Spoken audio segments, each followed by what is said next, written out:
Alright, I wanted to do a real quick video while I'm waiting for the slide for the 9C to come back from being Cerakoted. I wanted to discuss why I selected the 9C as my current, soon to be maybe permanent pistol, because I have a lot of pistols. So the 9C is a 3.5-inch compact pistol, basically. Pistol is clear. It is smaller than a 19, but larger than a 26. Now,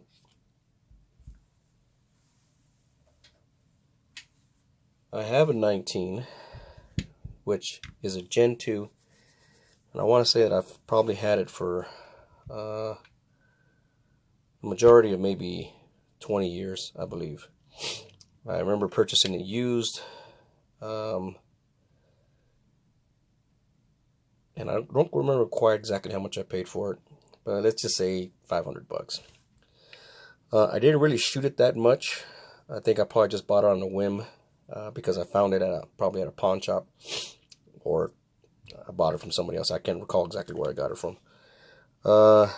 At that time also I had a Glock 17, which I regret selling, but I wasn't carrying at that time. It was more of just a interest that I had because I was still in the military service at the time.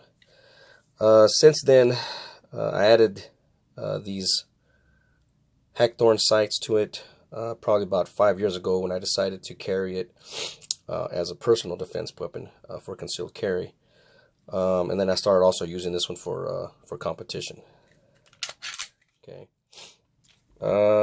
Probably around that same time, I had gone to a gun shop to review some stuff, and they were selling this 26. Does have night sights. The owner of the gun store kind of talked to me and said that because I was a veteran, because I was a government employee, I qualified for the blue label, and I was able to get this one for $450. When I bought this one, I started carrying this one, and I found it to be great. I shot it. I probably put 1,000 rounds through it. I've shot it in competition, but this part right here did bother me a little bit. The finger grooves. I'm sorry, the full grip. So, as I said in my previous videos, when I heard about this one, I went ahead and decided to try it out. And of course, I've discussed before in my other videos as to changing out the barrel, making it a 9mm, and pretty much enjoying how the way it's shot. Did change the trigger out to get to with the same Glock triggers. This one is clear, so that I can get the curve trigger again. But there really isn't much of a difference between these two. The grip is pretty much the same, the length is pretty much the same, but I just find that the grip is a little different and a little bit more comfortable. This one seems to dig into my hand, as opposed to this one doesn't. So after shooting this one for, like I said, over 3 years, there are certain reasons why there's just particular reasons, and I think probably have to say mostly is the grip. The weight is on par with the 26. Definitely a little bit less than the 19, but it is definitely more concealable to a certain extent. There really isn't much of a difference. You can see here, or the lengthwise.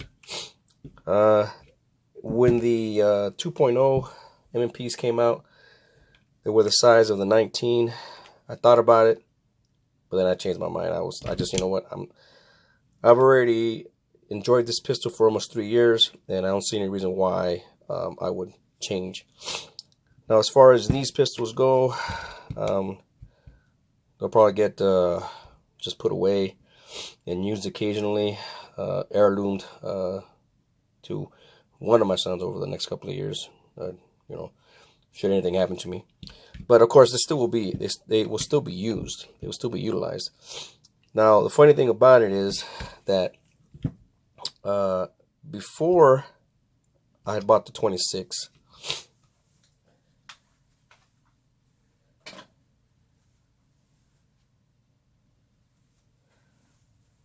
I actually bought a 27, and my intentions were to drop a 9mm barrel like I did with this one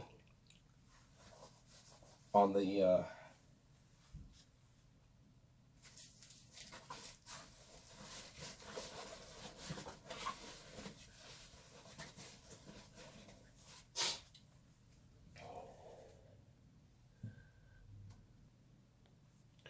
I said I bought a 27 maybe a year before I bought the 26, and the old intentions was to buy a 9mm barrel, drop it in. Then I heard a lot of things about you have to change the extractor and all this other stuff, and there was some issues with the extractor. So I said, you know what, I'm just going to leave the 40 the way it is. And this has been a very useful carry gun as far as simple pocket carry or out the door carry. I carry that one also in a Mitch Rosen holster, which makes things easier for me. Just pretty much just strap this on my belt with a 15-round magazine. Now this one is not clear, so I have a trigger guard on it. But I think when it boils down to the difference between the M&Ps and the Glocks, I really don't think that there is, and it's mainly user preference. Because I still enjoy shooting the Glocks. As a matter of fact, I bought a second Glock 19 Gen 4 maybe about 2 years ago, only because I like the color, and the seller offered me a good price on it. I paid $475 for this one, so I said, you know what, and this one is clear. So I said, okay, I'll take it off your hands. As you can see, this is another Mitch Rosen holster that I use. But needless to say, that I really enjoy shooting this pistol. I found it to be very easy to manipulate. The slide lock, slide release, it all depends on which school you follow, is difficult to use. So I found that sliding it, racking it this way makes it easier versus the Glock, which is a little bit higher up there. So sliding it that way or using the slide release, yeah, it's your preference.